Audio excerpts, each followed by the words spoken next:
আজকে আমাদের 7 number layer শেডের কিছু কেবল ওয়্যারিং হচ্ছে দেখতে পাচ্ছি। এখানে কিছু কেবল ওয়্যারিং হচ্ছে। রুবেল সাহেব কিসের কেবল ওয়্যারিং করছেন আপনারা? পানির মোটরে। এটা কত আরএম কেবল?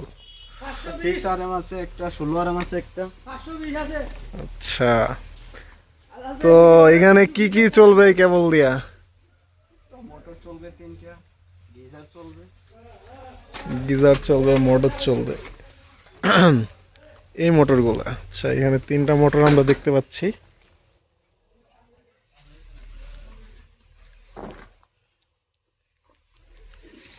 খুব সুন্দর প্ল্যানিং। আন্ডারগ্রাউন্ড হয়ে মাটির নিচ দিয়ে আমাদের কেবলটা আসতেছে।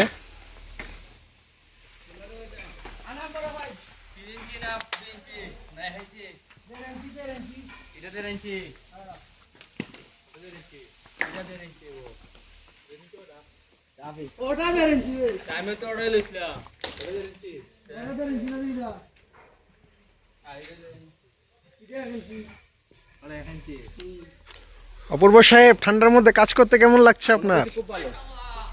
আর কি বলবো ভাই, তেল মারতে মারতে শেষ, কাম করতে করা লাগে না বেশি। অপূর্ব সাহেব আমাদের একজন দক্ষ ইলেকট্রিশিয়ান আমাদের প্রজেক্টের।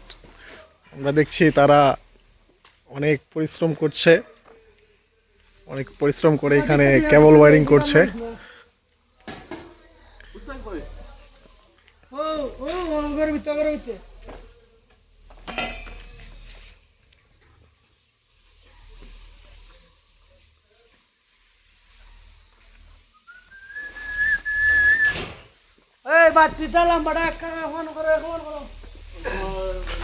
এটা হচ্ছে আমাদের লেয়ার 7 নম্বর শেড, 2তলা হাউস।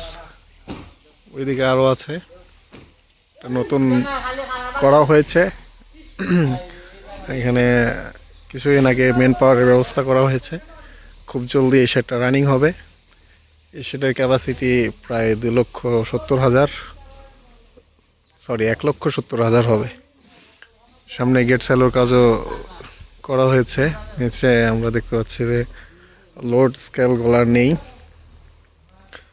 এগুলো নাকি শর্ট লিস্টের মধ্যে পড়েছে। তো লোড স্কেলগুলো আসলে এগুলো সেট করা হবে সাইলোতে। এটা হচ্ছে shower room plus office room. শেডে এন্টার করার জন্য এই শাওয়ার রুম হয়ে আসতে হবে। উপরে আমাদের সোহেল ভাইকে দেখা যাচ্ছে। সোহেল ভাই, কি পানি উঠাচ্ছেন নাকি? আমাকে দেখছেন? খুব ভালো। পানির ট্যাঙ্কিও যথেষ্ট উপরে দেওয়া হয়েছে যেন পানির যথেষ্ট প্রেসার থাকে।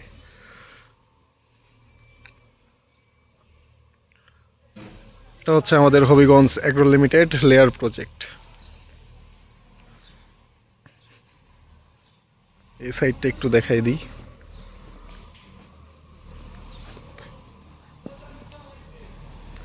এই শেডের পিছন বরাবর আছে আমাদের কম্পোস্ট প্লান্ট। একসময় ওই ভিডিও দিব। তো হচ্ছে রেগুলার ভিডিও দেখার জন্য অবশ্যই চ্যানেলটাকে সাবস্ক্রাইব করে রাখবেন, আর ভিডিওটা ভালো লাগলে অবশ্যই লাইক দিয়ে রাখবেন। আর আমি এরকম নতুন নতুন ভিডিও আপলোড করতে থাকবো, তাই অবশ্যই চ্যানেলটাকে সাবস্ক্রাইব করে রাখবেন। আমি পরবর্তী ভিডিওতে আরও বিভিন্ন গুরুত্বপূর্ণ জিনিস দেখাবো। এই শেডে আমাদের এখন মুরগির বাচ্চা আছে, আর এই শেডে কাজ চলতেছে। খুব জলদি মুরগির বাচ্চা উঠানো হবে।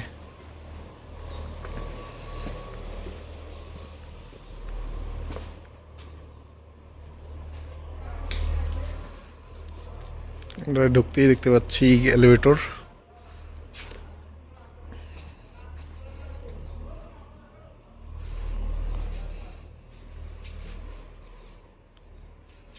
মেডিকেটর। এটা হচ্ছে কন্ট্রোল রুম।